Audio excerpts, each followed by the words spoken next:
Hi, in the previous video, we learned how to derive the values of trigonometric ratios at 30 degree and 60 degree. In this video, we will study what are the values of trigonometric ratios at two very non-intuitive angles, you can say 0 degree and 90 degree. So instead of doing this on board, which I usually do, let us perform an activity, a small activity. Everyone can do this. You just need some marker and papers to do this, and we will do this now. Okay, so I've done this. So you can take two sheets and mark these lines, and of course since these are A4 size sheets and this angle will be 90 degrees, so I've marked this out.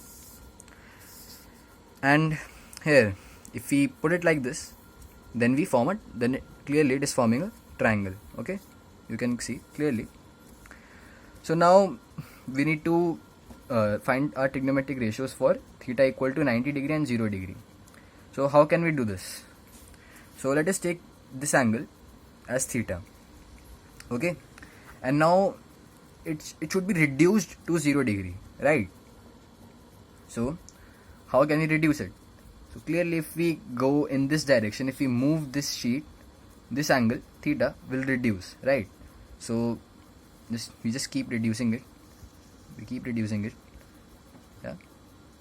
Okay, it's getting smaller and smaller and smaller and smaller, smaller, still smaller. And now you can see that theta is very, very, very small. And this perpendicular, this is the perpendicular, right? The side opposite to it is perpendicular.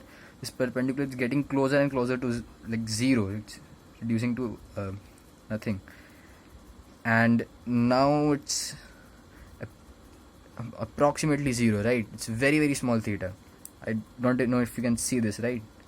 This is, you get right here. Okay, it's very, very small. And now if we reduce this, keep on reducing this, finally, see, we find that when theta, this angle, reduces to 0, the side perpendicular to it will become 0 eventually, right? It will become 0. And what is happening to the hypotenuse and the base? If you see, the hypotenuse and the base are coinciding, right? The hypotenuse and the base are coinciding just like this, you see? Yeah. So if the so let's just write this down, okay? So I'm just taking and writing this down. So when theta equal to 0 degree, okay, we can say that our perpendicular become 0, okay, and our base will be equal to our hypotenuse because they're coinciding, right? Now I need you to keep this in mind, and now let us solve this the other way around for 90 degrees. Now this is by moving this sheet towards my left, and clearly this theta is reducing, so we must go to our right. Okay, so let's just go to our right. So clearly theta is increasing, right? And notice this length right here. Just flatten this out. Okay, this will also, see, keep going, and yeah. The theta is approaching 90 degree, right? If you measure this angle, this will be very, very close to 90 degree. And okay. Now notice the triangle. It's barely visible, right? This, yeah, you see this length. This is the triangle. So you see how triangle has been, like reduced. Okay, and now theta, they're coinciding, right? Theta is equal to 90 degree. So let me just do this again in a quick manner. Yeah, see, theta is becoming equal to 90 degree. There, and okay, stop. So what we have concluded, when theta will go to 90 degree, the base, right? The base will go to 0. So let me just write this down. When theta will be equal to 90 degree, what will happen? Our base will become 0, right? And since the hypotenuse and the perpendicular are coinciding in this case, right? Hypotenuse and perpendicular are coinciding like this. Perpendicular will be equal to hypotenuse. Now what I want you to do is keep this in mind, and we'll solve the trigonometric ratios on board. Now that we know the values of perpendicular, hypotenuse and bases in relation with each other, let me just write this down to make things really clear. Okay, so theta equal to 0 degree.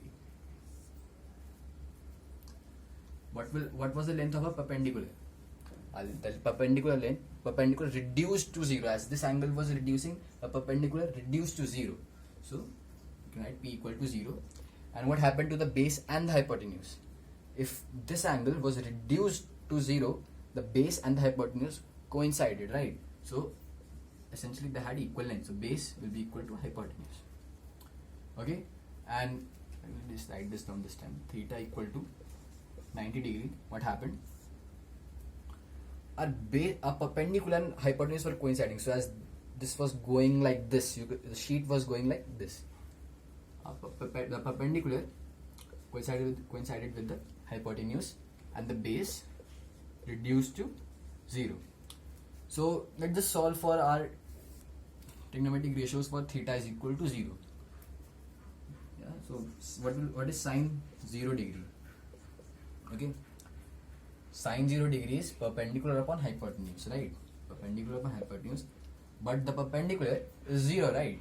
So it will essentially become 0 upon hypotenuse, which is 0.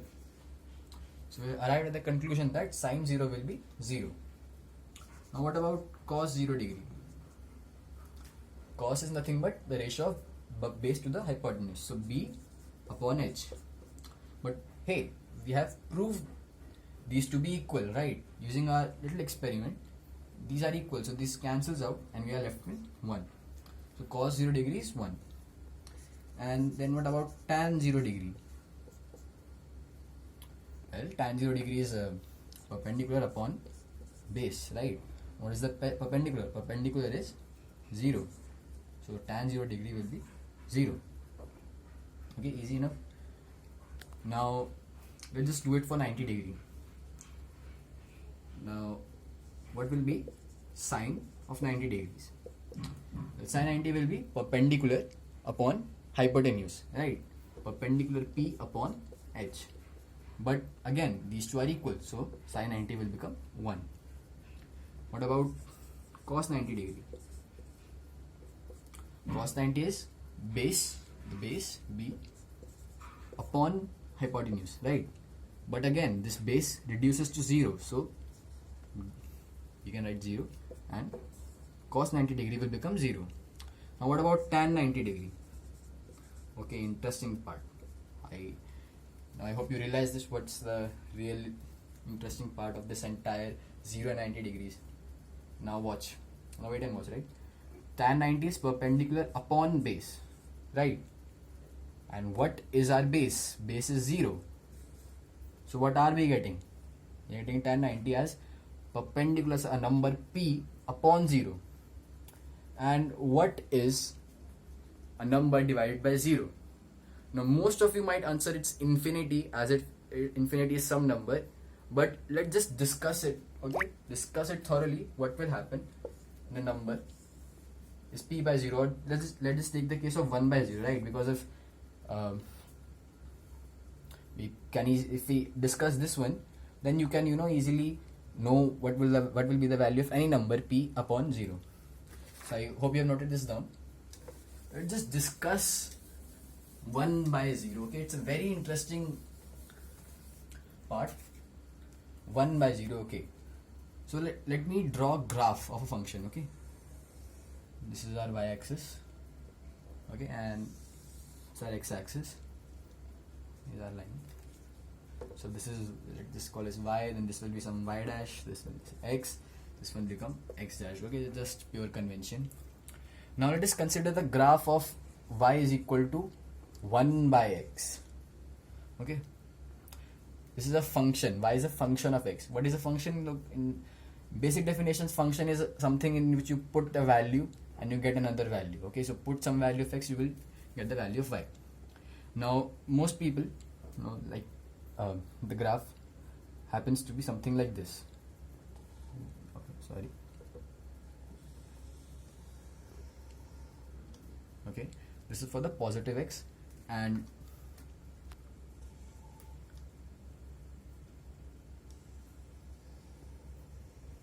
yeah, this is the graph of y is equal to 1 by x.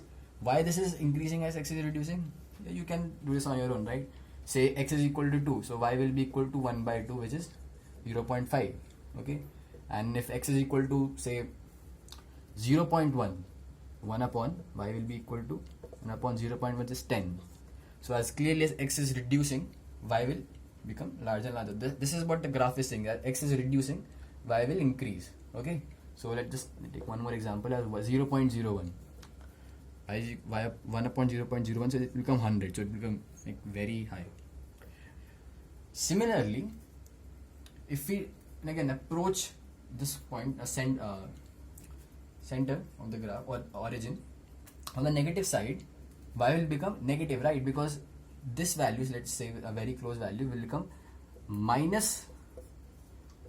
If we approach this from our negative side, it will become 1 upon minus 0.01, which will again be minus 100 in this case. Okay, so the value will go down. Okay, it will be down the y-axis, so value will reduce. Now where will this value go if y is equal to 0? Right, it's going up, then y will approach some positive infinity, right? Because it will just keep going on.